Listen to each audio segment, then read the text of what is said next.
Et avant de commencer, très important de faire un trigger warning. L'épisode sera particulièrement edgy, particulièrement difficile pour les âmes sensibles. You know, you can see why the president has identified this as a crucial issue for the security of the American people. Greenland should make the deal because Greenland does not want to see Russia or China take over. They don't go there. It's very far away from Greenland. This all comes to the top of the sphere. So if we draw a line and just consider this, you know, the north part of the approaching the Arctic Circle, look at all of these Russian military bases. Le Groenland, c'est la ligne rouge. Donc je considère que si ils envahissent le Groenland, s'il se passe quelque chose au Groenland, ils sont même plus des adversaires systémiques, ils deviennent des ennemis. Parce que quand on s'attaque territorialement à un pays, à quoi servent les armées si on ne s'en sert pas? Can I bring you back to Greenland? No. It's unnecessary. It's the Western Hemisphere is vital for the United States of America. Jsem četl článek mladý. Já jsem si koupil kvůli tomu globus za 15 000, takový krásný, velký, abych přesně viděl, kde to Grónsko je a ten orešník by letěl z Ruska na Bílý dům 26 minut. A 11. minuta je právě nad Grónskem. Takže ty argumenty prezidenta Trumpa o Číně a Rusku jsou relevantní, ale zkrátka je potřeba se domluvit a nějaké výzvy nebo deklarace jsou o ničem. It also, and this is the most important part, man, it matters for national security. If you ask yourself, what happens if, God forbid, some foreign country launches an ICBM to the United States of America? Our entire missile defense system could be destabilized if you don't control the Arctic. Do you have a message for Europeans who are concerned about the messages from the White House around Greenland this week? Yeah, it's time to buck up. It's time to get serious. So statements from me will not add anything here. And when it comes to the Arctic, I think President Trump is right. Other leaders in NATO are right. We need to defend the Arctic. We know that these sea lanes are opening up. We know that. If you look at Denmark's defense expenditures, they have 0 heavy icebreakers. They really have no Navy in the Western Hemisphere to speak of, and they certainly aren't contributing in a meaningful way to the Golden Dome, space, or other types of missile defense.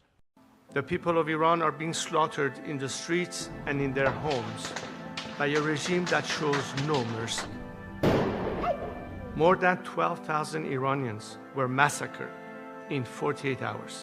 What you started with were very legitimate protests about the economic conditions in Iran. Those overlapped with a struggle, political struggle, between reformers and conservatives. This then was developed into a CIA, Mossad, MI6 operation with the introduction of thousands of these Starlight terminals, enormous quantities of money, which in that setting, of course, is going to buy a certain amount of support. This was something that was cooked up in Mar-a-Lago. I mean, Lindsey Graham has admitted it. This is something that Netanyahu and Trump cooked up when Netanyahu was visiting Mar-a-Lago. This was all planned. There was extensive planning going on between the Mossad, the CIA, British intelligence, Dutch intelligence, and every intelligence agency in the world that has been lined up against the Iranians. I know that you can't talk about what's on the table, but what is your response to Iran's leadership and the regime continuing to taunt you, threaten you, especially given over the weekend you said it's time for new leadership in Iran? Well, they shouldn't be doing it, but I've left notification. Anything ever happens, we're going to blow the whole country is going to get blown up.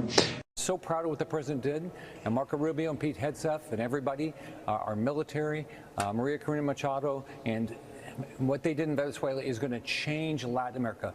This is the start of changing Venezuela. Then we're going to fix Cuba. Nicaragua will get fixed. Next year we'll get a new president in Colombia. We're going to start, the democracy is coming back to this hemisphere. So the president... Right now, the chances of Russia attacking the UK is considered by our analysts to be remote. That means less than 5%. But that is the same chance of Liverpool winning the Premier. Russia has brought war back into Europe. And we must be prepared for the scale of war our grandparents and great-grandparents endured. La fin de l'OTAN. Bah, c'est la fin de l'OTAN, oui. par définition. Alors, nous ne ferons pas la guerre aux États-Unis parce qu'on n'a pas les moyens de faire la guerre aux États-Unis. Comme un enfant face à un parent toxique, on est pris par surprise, ça c'est clair. En revanche, ils voulaient le Groenland, on les met dehors de Ramstein, de Naples, vous rentrez chez vous, vous n'avez plus un bateau. Qui les mettra dehors? Nous. Et puis, vous savez quoi? Chez les militaires canadiens, en ce moment, moi, hier, j'avais le brigadier général à la retraite, Gaston Côté, là, il la trouve pas drôle du tout. Là. Nos militaires ont de tout temps et sont formés pour travailler côte à côte avec les Américains, c'est bien évident, mais dans quel monde vivons-nous? Étienne Malouin s'est rendu côté de la base militaire de Saint-Jean aujourd'hui.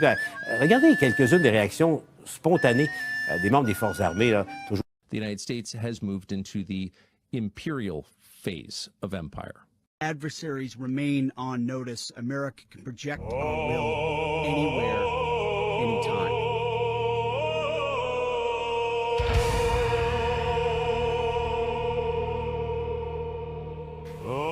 I believe the progress that we have made in the partnership sets us up well for the new world order. This partnership, Canada and China, this new partnership sets us up well for the new world order. Listen up, Canadians! And my man here, Laser Z, has something to tell you. Ain't that right, Brother Z? That's right, man. The Markomania and Laser Z has decided it's time to form a new world order. And the best part, there's nothing you can do about it. We knew the story of the international rules-based order was partially false. Prior to Donald Trump taking the helm of the United States of America, the world was taking the piss out of us. I think it is Genesis 12:3. God will bless those who bless Israel, and he will curse those who curse Israel. But Iraq, Syria, Lebanon, Turkey, if you take those borders with Iran, it's the essential ingredient. But Iran knows that, so it's not going to let Iraq go easy. The United States backs Israel, but they back it less than Israel. I was having a lot of problems getting support for Israel. That I was being given this little peek into the resilience of Israeli citizens. It's a book by a historian by the name of Barry Strauss. It's called The Jews Against Rome. Puis on peut avoir des actes. Ouais, également, à cette mission-là, il y en a-tu des gens qui sont éveillés un petit peu? Ah ouais, mais t'es éveillé. Non, si t'es pas dans l'action, tu dors. Si tu restes assis et tu fais rien, tu dors. Comme les autres. Arrête de dire t'es éveillé, je suis réveillé. Non, tu ne l'es pas si t'es pas dans l'action. L'action la plus facile à faire, pas la plus difficile.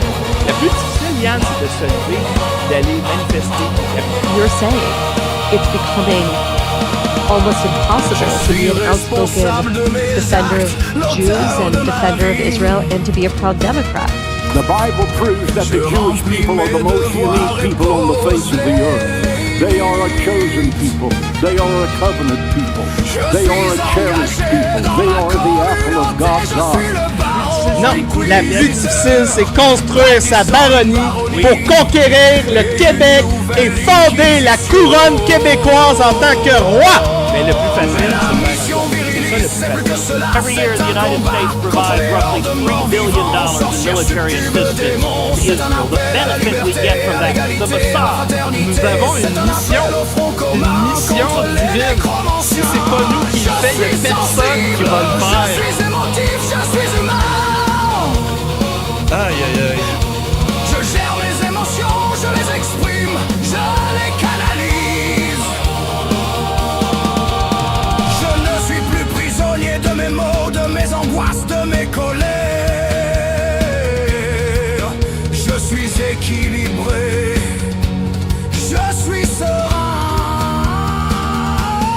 C'est la mission viriliste, je me réveille, je prends mes droits, je refuse les stéréotypes, je suis unique, je suis fort, je suis maître de mon corps et de mon esprit, je suis chrétien, je ne suis plus prisonnier.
l'essentiel. gobierno de Estados Unidos decide mandar a la CIA para Venezuela. ¿Ustedes vieron la noticia?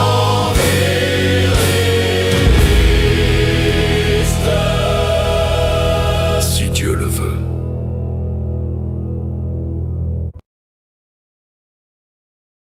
Et bonsoir tout le monde, je m'appelle Yann Roche, bienvenue en direct de la Mission Viriliste, épisode du 23 janvier 2026, l'invasion du Canada! Êtes-vous prêts? Nous sommes en direct de l'invasion du Canada, actualité géopolitique. Ce soir, nous plongeons dans un univers où l'horreur cosmique rencontre la politique contemporaine dans un spectacle qui promet d'ouvrir les portes de vos pires cauchemars! Le podcast s'autodétruira à la fin du direct sur YouTube. Venez nous rejoindre, combattre la censure sur Rumble, Substack, YannRochdy.com et TikTok. Tous les liens sont dans la description du vidéo dans le bas d'écran. Donc, aujourd'hui, l'empereur se prépare à conquérir le Groenland et le Canada. Et le Canada, parce que le Groenland, c'est déjà fait. Le Groenland a déjà été conquis. C'est fait. C'est acté. Visite sur le front en Europe, au Moyen-Orient et dans le Pacifique. Mouvement gigantesque de forces armées vers l'Iran. Donc, il se passe quelque chose. Il se prépare la troisième partie de cette opération contre l'Iran, parce qu'on a vécu la deuxième partie autour du 8 au 14 janvier. Tentative de soulèvement, révolution de couleur. Et là, on se rapproche de la troisième partie. Une autre frappe de décapitation de régime. Très important de mettre un like, supporter mon travail. Si vous appréciez ce contenu exclusif, très important, venez vous abonner, 5$ par mois sur YannRochdy.com. Sur Substack, je mets en différé les vidéos payants ici dans la section podcast, deuxième onglet. Vous pouvez vous abonner sur YouTube aussi, évidemment. Dans la section souscription, vous allez avoir accès au contenu réservé aux membres, la petite pastille étoile verte. Sans vous, je ne peux pas continuer ce travail et il n'y a personne qui égale le talent du Rush 10. Et là, si on a 50$ de super chat ce soir, on va faire une prolongation. On va débriefer une vidéo de John A. Conrad V, commandant de vaisseau, éducateur de marins, éducateur de commandant de vaisseau, et chef d'école et commandant de la marine la marine de l'armée américaine, la marine marchande de l'armée américaine. Il a fait une vidéo pour débriefer le catalogue de guerre de l'Empire au niveau maritime, au niveau de l'année. Qu'est-ce qu'on pourrait prévoir cette année, dans les prochaines années? On pourrait débriefer ça. Sinon, on va se revoir demain, évidemment, pour l'invasion de TikTok. Et c'est ça. Donc, Alexander Dugin, on commence avec lui. Toutes les discussions de Trump à propos de paix, c'est vraiment dégueulasse. C'est vraiment dangereux, c'est pervers. Ça fonctionne pas. C'est une mascarade. Au moins pour le département de la guerre, on est clair. D'en face de tout le monde, c'est la guerre. Donc, on est mieux de parler de guerre quand on parle de situation 2026. On est en guerre. C'est-tu pas pire, là? Est-ce que vous l'avez compris qu'on est en guerre? Je veux un +1 si vous avez compris qu'on est en guerre rendu ici. Donc, on a encore un délai au niveau des tarifs de Trump, voir s'ils sont légaux ou pas par la Cour suprême. C'est voulu. C'est voulu, les délais, parce que probablement qu'ils vont les striker. Ensuite de ça, le Trumpisme et MAGA, c'est terminé. C'est terminé. En fait, le Trumpisme 2.0 surtout, c'est un hégémonie hyper néoconservatrice. Donc, hyper sioniste, hyper néocon. Donc, on passe à une autre étape. Il n'y a plus d'état de droit, de règles de droit. C'est la règle de Don, dit Monsieur Gavin Newsom, qui est probablement le prochain président des États-Unis. Il faut que vous soyez conscient que cet homme sera très puissant prochainement. Are selling out. Many American universities are selling out, and yes, many corporate leaders are selling out to this administration, selling out our values, selling out our future, selling out what makes America great, and it breaks my heart. And people need to stand up. People need to, courage of their damn convictions. We're the 250th anniversary. The United States of America this year. It's the 250th anniversary. The best of the Roman Republic, Greek democracy, co-equal branches of government, the rule of law, popular sovereignty. Tell me that reflects the America you read about today. There's no rule of law. It's the rule of dawn. There's no rule of law. It's the rule of dawn. On a eu le secrétaire au commerce, Luc Nick, qui a dit au Forum économique mondial de Davos que la mondialisation, la globalisation a failli les États-Unis et l'Occident. Donc, on passe à une autre étape, nouvelle, on va plutôt s'orienter vers une mondialisation continentale. Régionalisation de la planète, on peut l'appeler ça comme ça. Ensuite de ça,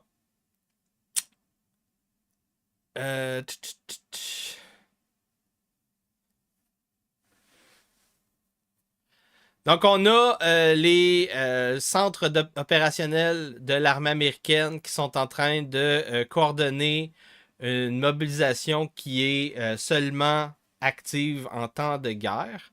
Donc on parle ici du Coronet Report. Donc, c'est tout ce qui est infrastructure militaire de l'armée américaine et notamment les bombardiers nucléaires. Donc, on a... Qu'est-ce qu'on a?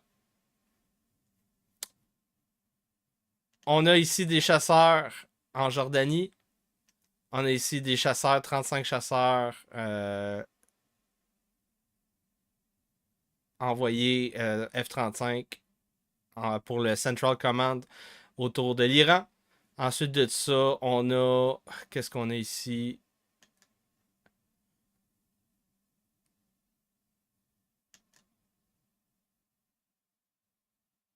L'arrière-garde, elle est sur l'île de Crète. On en a sur Diego Garcia, qui sont en stand-by. Donc, on a un énorme mouvement, énorme masse d'avions qui est en train de s'orienter vers le Moyen-Orient. Mais ça, c'est juste une partie. J'en ai plus loin. Ça, c'était donc le 19, il y a 4 jours. J'ai d'autres visuels un peu plus loin pour voir qu'est-ce qui se passe au niveau du military build-up au Moyen-Orient. Ça va être dans la dernière partie du podcast. Là, on est juste au début. Donc, qu'est-ce qu'on a ici? Un vieil article qui parle du Groenland, mais quand? En janvier.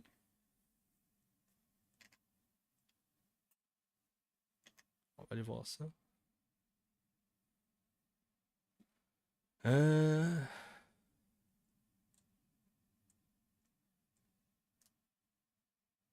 Turbo America.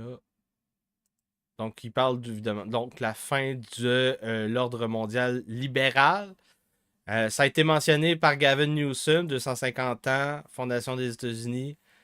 C'est un peu donc cette période post-congrès de Westphalie, avec la paix de la guerre de 30 ans, l'émergence des États-nations. Vous voyez ici le debriefing du symposium national de marine de l'armée américaine. C'est ça qu'on va débriefer. Si vous envoyez les super chats, mettez un like, très important. Donc, qu'est-ce qu'on a d'autre?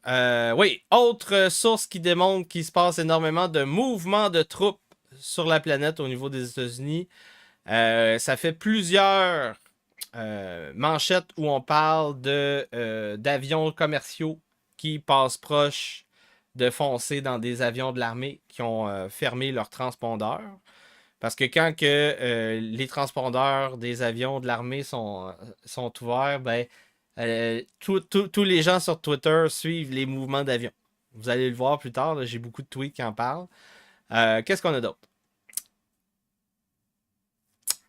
Donc, ça semble être de plus en plus confirmé par des sources intérieures qui sont mentionnées ici par le New York Post. au sein de l'administration Trump. La prochaine cible en Amérique du Sud sera donc une décapitation de régime de Cuba. C'est la prochaine source. C'est la prochaine étape du show de la Troisième Guerre mondiale. Ensuite de ça, le Venezuela confirme 47 soldats morts dans le raid où on a vu la capture, le kidnapping du narcoterroriste Nicolas Maduro. Donc ça, c'est...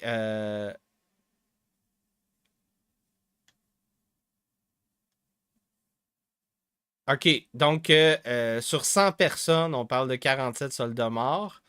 Cuba, 33. Donc c'est ça qui est arrivé le 3. Et dans ce que j'ai entendu au niveau du raid, l'histoire des soldats qui vomissaient du sang, crachaient du sang puis qui tombaient paralysés, ça semble être de plus en plus une histoire de micro-ondes par avion. Donc, un avion à une certaine distance qui a envoyé un canon à micro-ondes. Ça ressemble à ça. Mais évidemment, on n'aura pas vraiment de confirmation peut-être avant plusieurs années. Ensuite de ça, on a eu donc un autre tanker qui a été saisi. On est rendu au 7e. 7e tanker saisi dans les Caraïbes. Moi, j'ai hâte, sérieusement, qu'ils votent la loi pour donner la possibilité aux Américains de faire du cash en devenant des pirates dans les Caraïbes, comme dans le temps. J'ai hâte, parce que j'aurais le goût d'y aller. Donc, 7e tanker. Et le monde ont du gros fun sur les réseaux sociaux à suivre ça, que ce soit les paris, Polymarket. Évidemment, tu as l'armée, US Southern Command, qui aime bien flasher ses capacités, capacités opérationnelles de projection. Et ici, tu as Charlie B qui a du gros fun à regarder les satellites et à spotter les tankers de la flotte occulte du Tsar qui font du transbordement de pétrole en haute mer pour contourner les sanctions. Donc là, on parlerait de quelque chose comme, c'est ça, 24 bateaux, parce qu'il y a 11 donc du gros fun avec les satellites. Donc, les premières ventes de pétrole faites au Venezuela, faites à un méga donateur de la campagne de Donald Trump. C'est-tu pas beau comme présage? Hein? Vitol, le trader de pétrole indépendant le plus riche de la planète, 250 millions de dollars en valeur de pétrole, et qui est un des traders seniors de la compagnie Vitol, John Addison. Ah ben, Colin. Donc, il a donné beaucoup d'argent dans les super PAC de Donald Trump pour sa réélection. 5 millions de dollars en 2024 à MAGA Inc. Ah ben, ça donne des privilèges. Ça donne des privilèges, payer une campagne présidentielle. Des factions armées brésiliennes sont en train de prendre pied en Guyane, selon un tout récent rapport du Sénat. Donc, qui a été mentionné ici dans une publication de Florian Philippot. Très intéressant. Donc, du mouvement en Guyane, c'est juste à côté du Venezuela, soit dit en passant. Donc, il y a un petit conflit Brésil, Guyane, Venezuela, États-Unis. Ça se pourrait. On pourrait voir ça.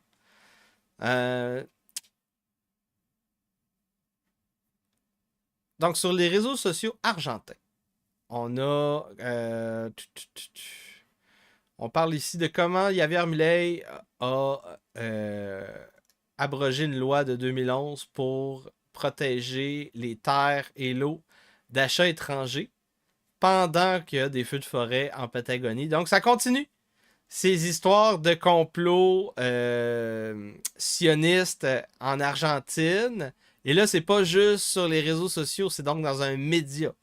Dans un média, on nous fait un reportage sur comment les Juifs sont en train d'essayer d'acheter la Patagonie en Argentine. On est sur le dossier. Je suis sur le dossier. Je suis le premier à en parler. Ça fait plusieurs semaines que je suis ça pour vous. Et donc, Javier Milei en train de faire comme Mark Carney pour l'Argentine? Ou est-ce que Mark Carney va faire comme Javier Milei? Ça, on se demande, on se pose des questions hein, ici, comme Candace Owen.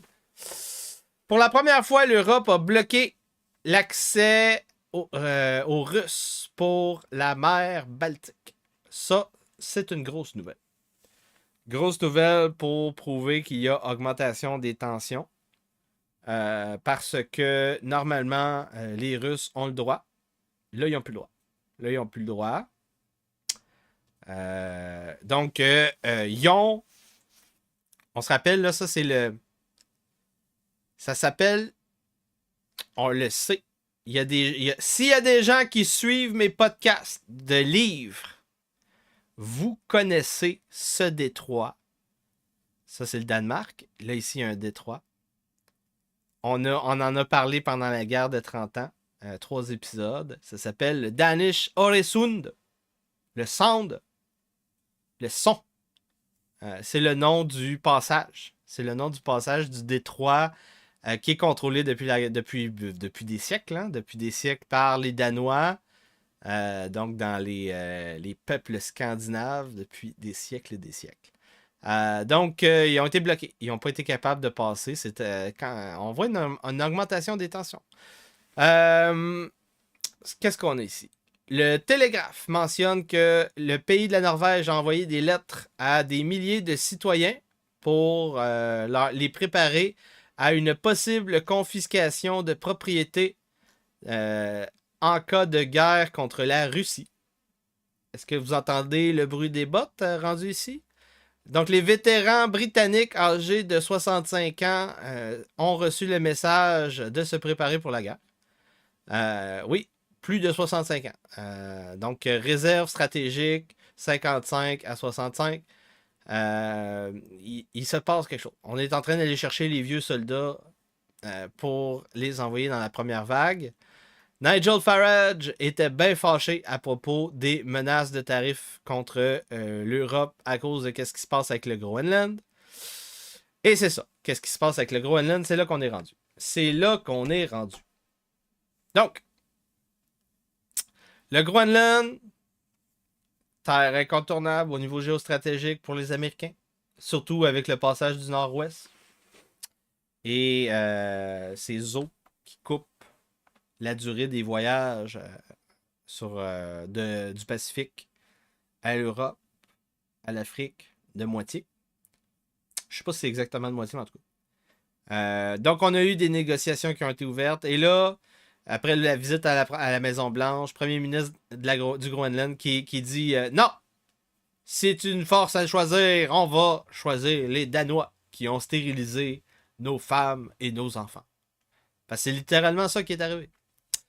Donc, on a ici un député danois qui a dit « Laissez-moi vous dire dans des termes que vous allez comprendre, Mr. Président, fuck off! » Donc, il était bien fâché.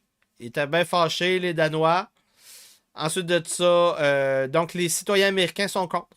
Sont contre d'utiliser la force militaire pour faire plier les Danois afin d'annexer le Groenland. Donc, on a commencé safe. Avec 10% de tarifs, Danemark, Norvège, Suède, France, Allemagne, Britannique, Pays-Bas, Finlande, à partir du 1er février, 25% à partir du 1er juin, jusqu'à temps qu'on ait un deal.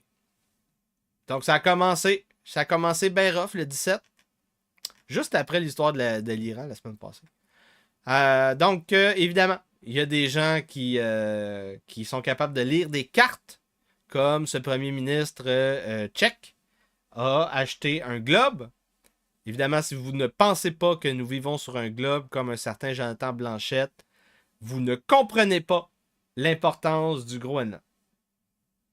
Ça, c'est une raison importante pourquoi Jonathan Blanchette n'est pas apte à être premier ministre du Québec, même député. Parce qu'il ne comprend pas. Il ne comprend pas l'importance de l'Arctique. Il ne peut pas comprendre. Il n'a pas le bon modèle. Il n'a pas acheté un globe. Il faut qu'il achète un globe.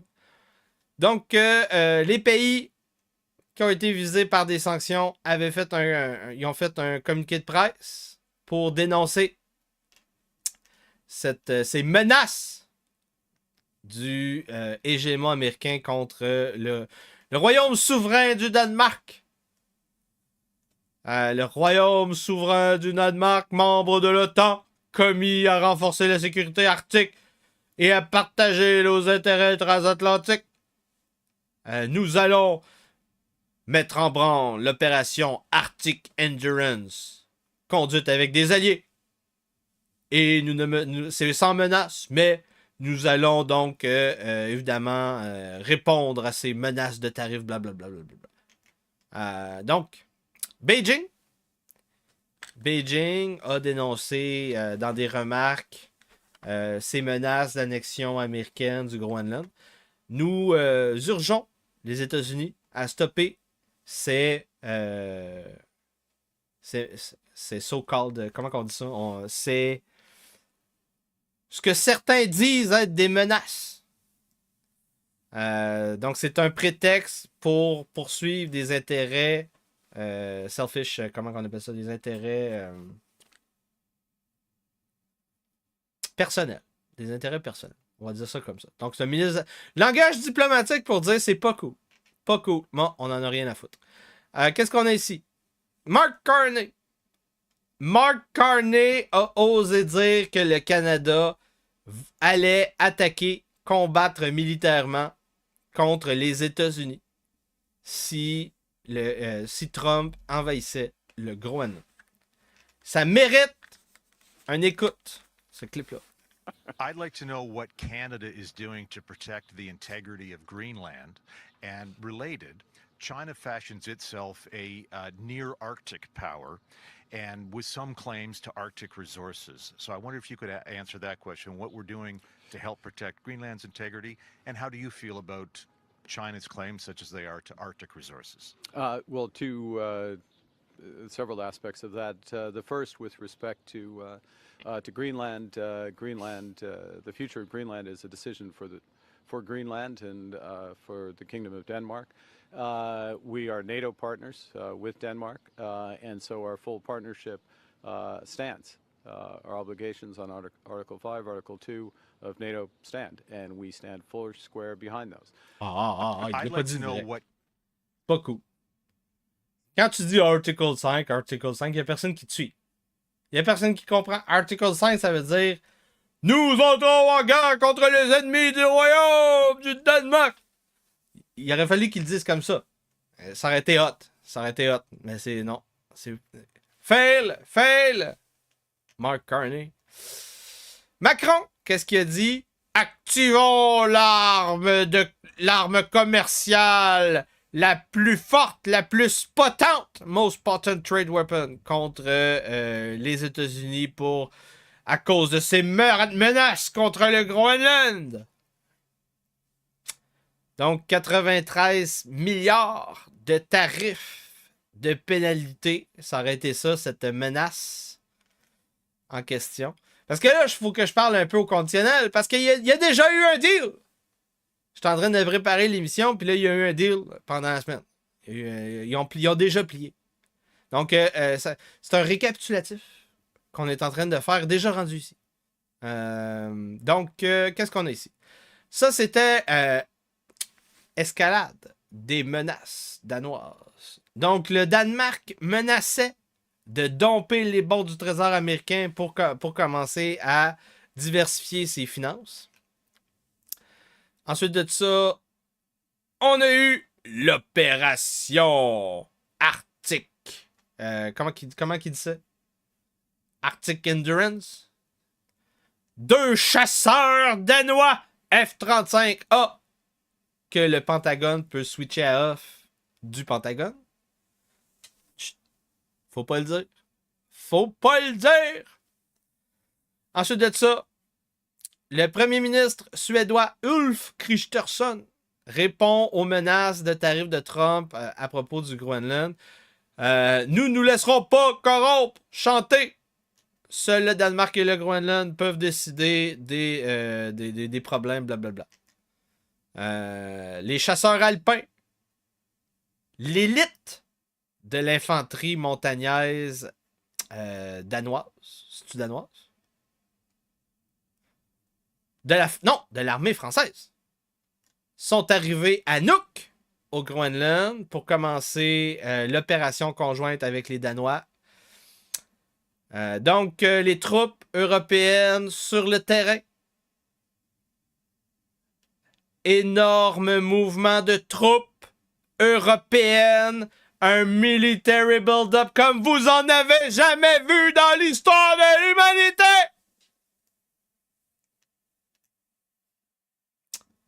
Macron dit à Trump, nous ne nous laisserons pas faire par de l'intimidation et les menaces, que ce soit l'Ukraine ou le Groenland. Ministre de la Défense italien, Guido Crosetto, qui nous débriefe ce mouvement de troupes historique. Donc, je pense que ça mérite qu'on l'écoute en italien. Ça mérite qu'on l'écoute en italien.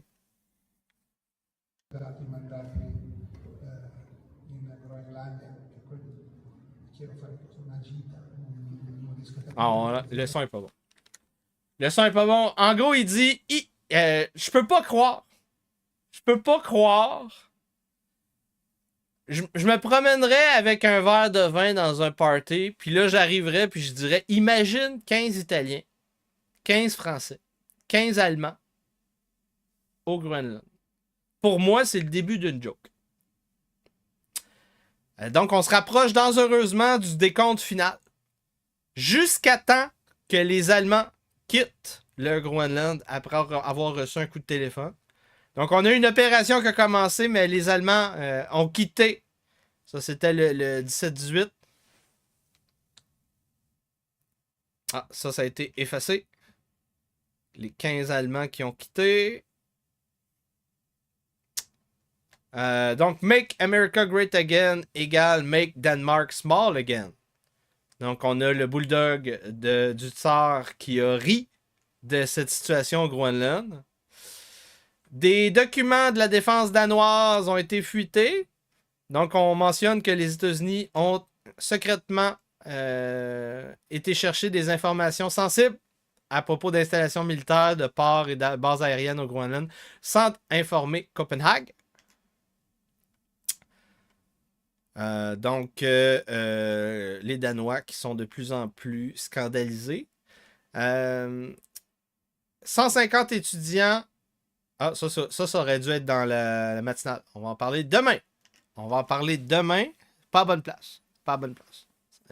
Donc, un centre de migrants proche d'un dortoir à étudiants. Ça, c'est bon en esti. Oui, vous l'avez vu dans le montage, le premier ministre de la République tchèque qui est rempli de bon sens. S'acheter un globe terrestre pour essayer de comprendre qu'est-ce qui se passait avec le Groenland. Pourquoi Trump n'arrêtait pas de parler de défense géostratégique? Parce que on a ce petit bad boy, le missile Oreshnik, qui peut pénétrer plus loin que tous les autres missiles dans l'arsenal. Et donc, je vais en parler plus loin. Oui, j'ai d'autres sources. Parce que, très important, là, on a des spécialistes qui ont débriefé le potentiel des missiles Oreshnik.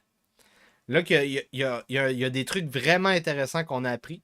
Notamment, donc ici, lui explique que le potentiel du Oreshnik peut monter jusqu'à 1 mégatonne. Et moi, j'ai entendu 1 kilotonne. Ça, c'est qu'est-ce qui a été utilisé en Ukraine. Donc, il y a comme, de ce que je comprends, il y a donc un potentiel variable de puissance d'explosion. Et c'est en fonction de la vitesse qui est appliquée. Plus tu vas en vitesse, plus ça se transforme en plasma, mais moins la frappe est profonde. Donc, c'est un trade-off. Si tu veux qu'il fasse plus de dégâts, il faut que tu le ralentisses, le missile, pour éviter qu'il soit plus en plasma vaporisé. Mais s'il est en plasma vaporisé, ça fait des trucs intéressants. En tout cas, c'est ça. C'est à suivre. C'est à suivre. On va en parler tantôt. Qu'est-ce qu'on a ici? On parle des tarifs.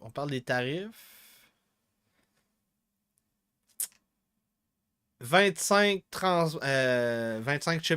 millions de shipments, donc de transport pour 4 trillions de dollars. Les Américains payent 96% des tarifs et les exportateurs étrangers absorbent seulement 4% des tarifs de Trump. Donc, très intéressant. Je ne sais pas si c'est une bonne analyse. Il faudrait que je l'envoie à Yves Usereau. Donc, il semblerait que beaucoup des tarifs, évidemment, aient été absorbés donc, par le peuple américain. Donc, d'une certaine manière, c'est transférer les chaînes d'approvisionnement mondiales et les ramener aux États-Unis. Ça coûte au peuple américain. Ça semble être confirmation. Donc, la situation en Groenland escalade très rapidement.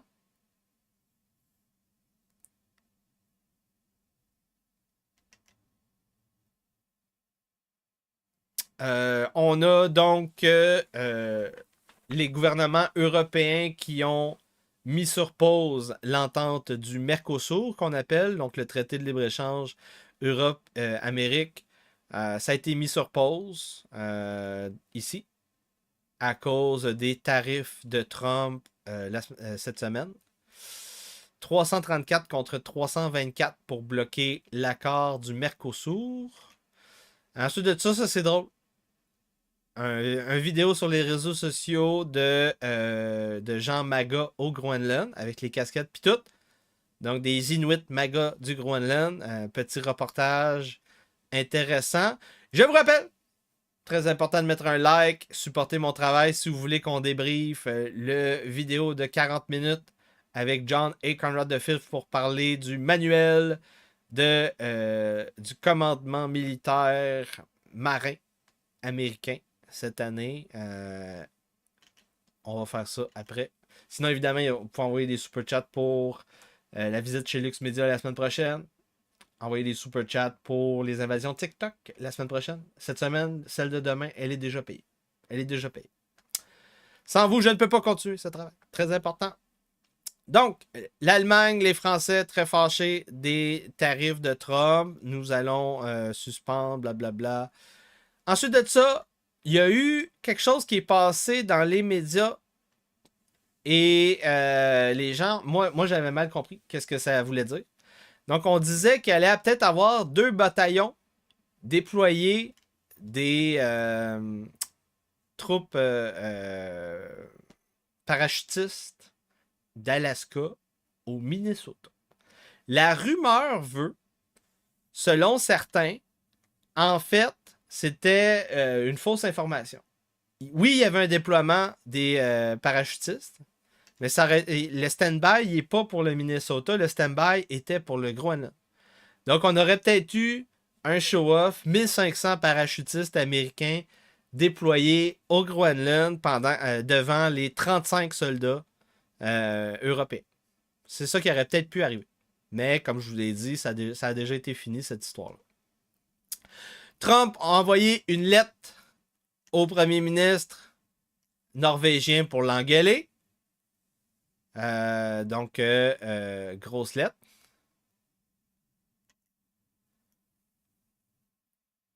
Et donc, c'est ça. Ici, la ministre des Finances suédoise, Elisabeth Svensson, qui dit que Trump fait du chantage. Les gens sont fâchés. Les Européens étaient très fâchés cette semaine. Ensuite de ça, Trump s'est rabiboché avec Mark Rutte, le secrétaire général de l'OTAN. À ce qui paraît, ils ont eu un coup de téléphone. Ça a bien été. Et finalement, Mark Rutte a défendu la posture géopolitique de Trump au niveau du Groenland, au Forum économique mondial. Il a dit « Trump avait raison. Il faut défendre l'Arctique et le Groenland de la Chine et de la Russie. Et là, John et Conrad V fait une petite analyse géostratégique des forces en puissance face aux États-Unis. Nous avons le Danemark avec 12 vaisseaux, 44 tanks, 15 chasseurs et ce dude, général 2 étoiles en charge de tout ça. Quand on a des générales 1 étoile aux États-Unis qui commandent 125 navires. Ça serait pas un général, ce serait un amiral. Là. Un amiral 1 étoile qui, aux États-Unis, ça commande 125 navires. 125 navires. Lui, il y a même pas... Il y a une fraction de ça, puis il y a 2 étoiles. Donc, il y a une inflation des grades un peu partout, même aux États-Unis. Même aux États-Unis, mais quand même. Donc, c'est ça. Finalement, on se dirigeait vers un stand-off à la mexicaine. Comme dans un film de Western Spaghetti. Mais finalement, on a eu un deal. Les Américains ont tout eu ce qu'ils voulaient. C'est-à-dire des colonies militaires et des colonies minières. Des droits qui sont quasi éternels sans être ouvertement faisant partie de l'État américain.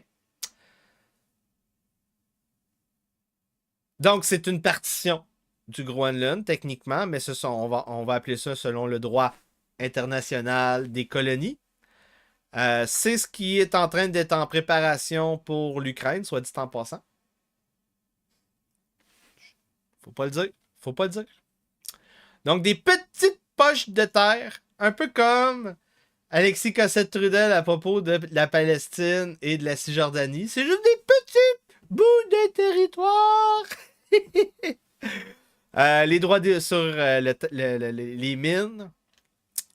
Donc, un time frame indéfini. On bloque l'influence russe. Ça fait partie du Golden Dome. Et on a énormément d'investissements qui s'en viennent. Un gros deal. Donc, évidemment, moi, je savais que ça allait arriver parce que je suis sur le dossier depuis 2 ans minimum. Donc, la plus grosse erreur à propos du Groenland, c'est de croire que c'est à propos du Groenland.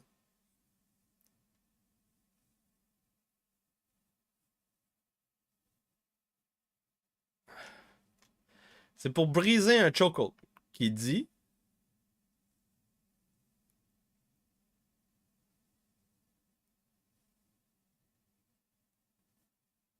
donc c'est pour squeezer les Russes et les Chinois sur les ressources, l'économie et la cinétique.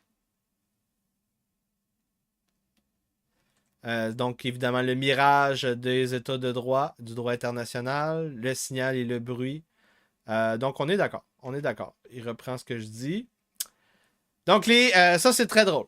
Donc on est rendu au sujet de l'émission aujourd'hui. Cet article du Globe and Mail qui est sorti...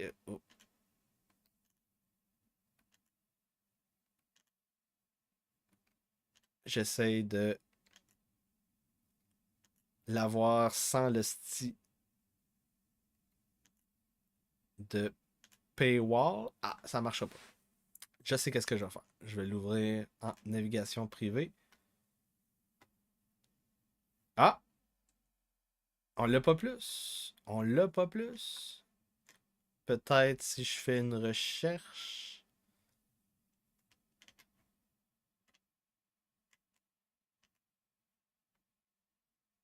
Peut-être l'avoir. Donc, Canada preps for hypothetical US military invasion for the first time in 100 years. Donc, c'est ça. C'est le Globe and Mail qui a sorti ça le 20 janvier, il y a 3 jours. Et là, depuis 3 jours, les médias capotent. Ma mère est rendue qu'elle en parle. Elle trouve ça fucking hilarant de voir Dimitri Soudas Puis toutes les autres. En passant, elle l'a pas appelé Dimitri. Comment qu'elle l'a appelé? Oui, elle l'a appelé Dimitri de Soudas. Comme Dimitri de Souza. De Soudas. J'ai trouvé ça drôle.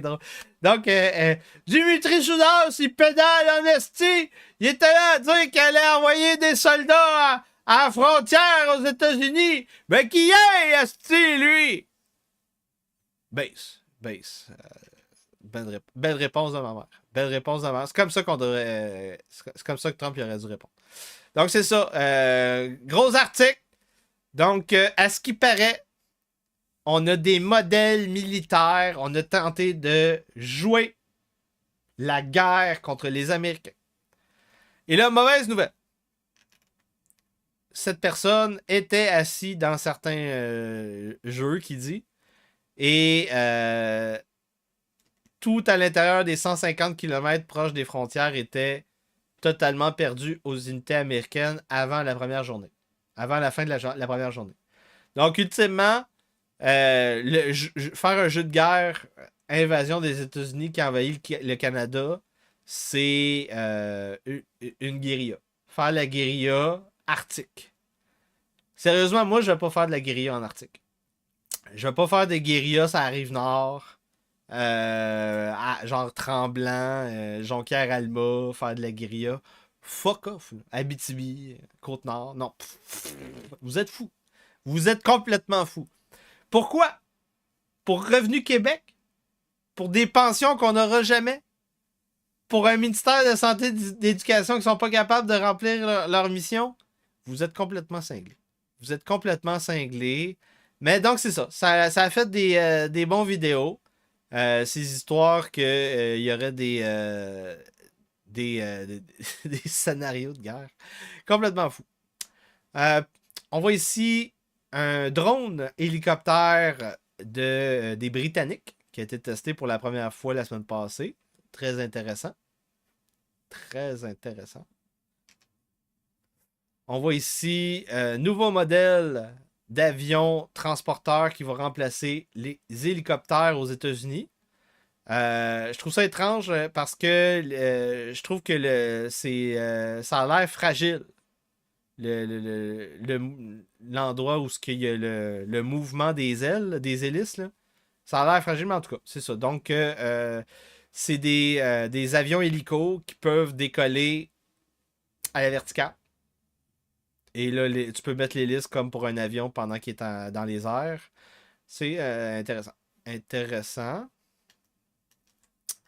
On a aussi ici un Sicario mexicain. C'est un Mexicain? Ouais, Mexicain. Un narcos mexicain avec un gun à drone. Donc, c'est à ça que ça ressemble à un gun anti-drone. Donc, t'as le gros gun, puis t'as les antennes ici. Pour le battery pack. Intéressant. Intéressant. Donc là, on a terminé la visite sur le front en Amérique, au Groenland. Je vous rappelle, si ça vous tente de parler de marine avec John A. Conrad V dans 1 heure, envoyez des super chats. Sinon, pour payer l'invasion de TikTok la semaine prochaine, il faut envoyer des super chats, envoyer des dons, envoyer des abonnements sur YouTube. Vous pouvez payer ça. Hein? Si vous voulez, à la fin du direct, regardez le podcast au complet. Ça va couper ici. Il va falloir vous abonner, yanrojdi.com sur YouTube ou sur yanrojdi.substack.com. Dans la section podcast ici, je vais uploader la version payante ici sur YouTube. Donc, c'est la fin de la section gratuite ici. Là, pendant ce temps, je m'en vais ouvrir... Oh, $2 super chat de Linda. Merci Linda pour le super chat. Très gentil. Donc, You call 'em. Here are all the phone numbers.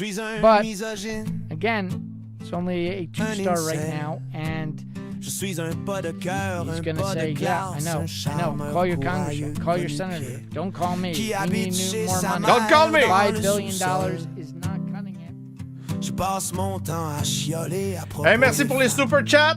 On a passé de belles soirées. C'est pas une scène que je veux boire puis fumer. C'est ton bras à mon goût, à ma santé, à C'est le moi. bras, Steve Gagnon à Je suis soir. un masculiniste. Je suis un toxique. artistes en rébellion contre le roi. Quand j'arrive pour envahir TikTok et faire du cash, je suis pressé, tu sais. J'ai jamais le temps de fourrer, j'ai jamais le temps de voir ce que c'est, ce que vous êtes. Puisqu'il y en est dans l'existence qu'on mène. Je suis un infâme, je suis un centime. Je vis dans la honte, qu'est-ce que tu veux? Je te dis, c'est une maladie, it's a disease. Je suis en voyage, je suis un volage. Puis quand on s'adonne, ben c'est parce que c'est le fun, puis rien d'autre, c'est en masse anyway. Je suis un crotté, incel, mais pas cher, mais cheap, t'sais. Cheap comme dans le genre qu'on est en quelque part là, pis que je t'écoute pas me parler, mais que dans le fond, je pense à toi déshabillé. Dans ta peau de madame, je te dis que je peux te réparer, te conforter, te chérir, pis t'engrosser.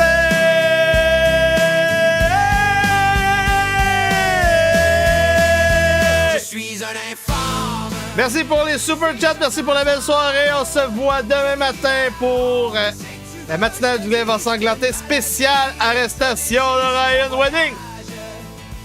Et on se voit aussi demain soir. Demain soir, on continue à recruter la future baronne. On a besoin de wingmen. On a besoin de wingmen pour cruiser Steffi Chou, pour continuer à construire mon roster, qui sera la femme à marier du Rush 10. La petite abeille travaille fort! T'inventes une idéologie de guerre 5e génération avec un narratif déjanté, complètement débridé.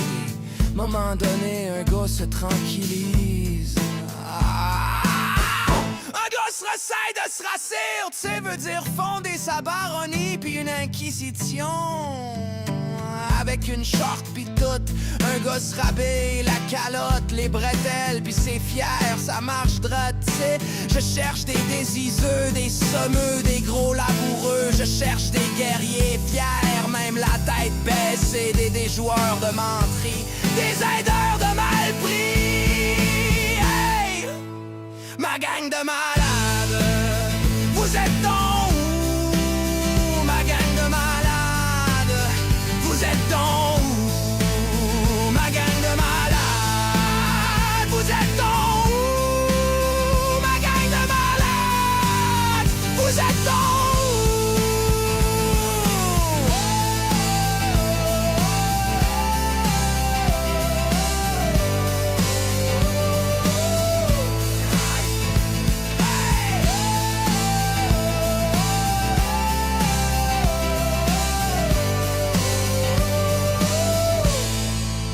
Bonne soirée tout le monde, on se voit demain.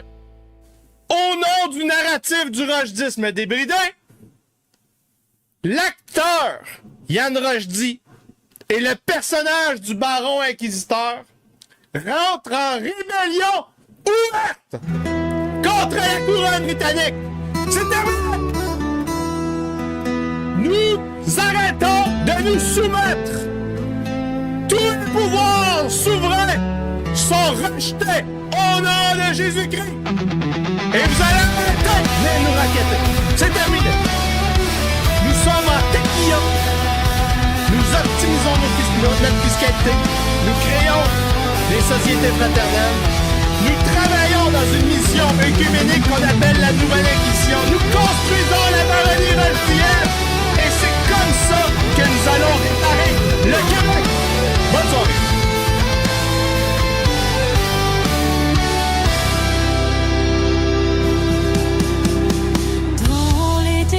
Nous sommes prêts, reconstruire, repeupler, reviriliser, avec honneur, bravoure et une foi immense, pour un avenir où nous ne serons pas et sur les ruines de l'ancien monde, nous nous engageons. Pour la famille, le christianisme, nous prêtons serment. Nos cœurs dans les ténèbres, ils chantent, nous prions le Seigneur de guider nos pas. Bâtissons des baronnies avec courage et devoir. L'entreprise, un contrat viriliste, un nouveau foyer où la parole donnée digne d'ordre et de justice, un pacte entre les hommes sous le regard de Dieu. Le serment des martyrs sur les ruines où jurons, nous nous élançons dans le rachetisme pour un monde où la vérité et l'amour sont la norme, vivre l'avenir ensemble si Dieu le veut.